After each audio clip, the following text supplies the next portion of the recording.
Now we can explain how a bar magnet is an equivalent solenoid, or the magnetic field produced by a bar magnet is similar to that of a solenoid. How it happens?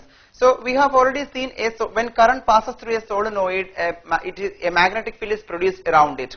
So if current is in this direction, you can see that this phase will act as a south pole. So magnetic field lines will be entering into the south pole and leaving from the other side, which is a north pole.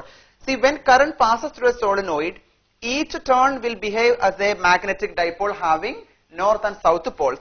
See, so each pole can be considered as a small bar magnet of south and north poles. But when these magnets, the opposite poles of the magnets come together, they neutralize each other. So the total effect, the net effect of all these bar magnets will be just like that. There is a south pole at this end and north pole on the other end, separated by a distance L. This happens because in between the north and south poles, the opposite poles of equal strength will neutralize each other. So we are having one south pole at this end and north pole on the other end, separated by a small length L, which is similar to that of a bar magnet. So a solenoid is equivalent to a bar magnet.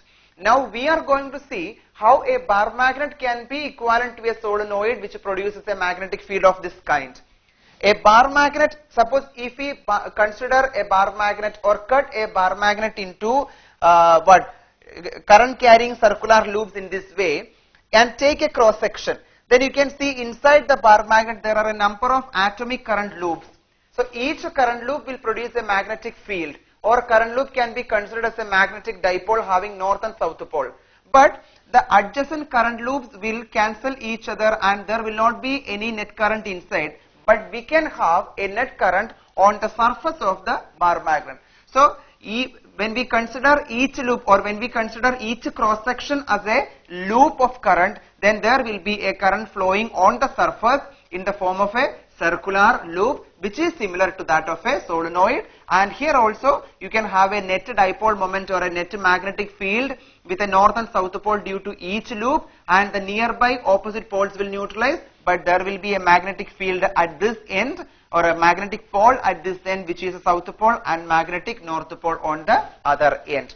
So a bar magnet can be considered as made up of a large number of circular current carrying loops, and which is similar to that of a solenoid, producing a magnetic field around it. So this is how we say a bar magnet is equivalent to a solenoid, and solenoid is also equivalent to a bar magnet. Both of them produces magnetic field of same kind, having one north pole and having one south pole on the opposite sides, where magnetic field lines enter inside through the south pole and leave outside from the north pole.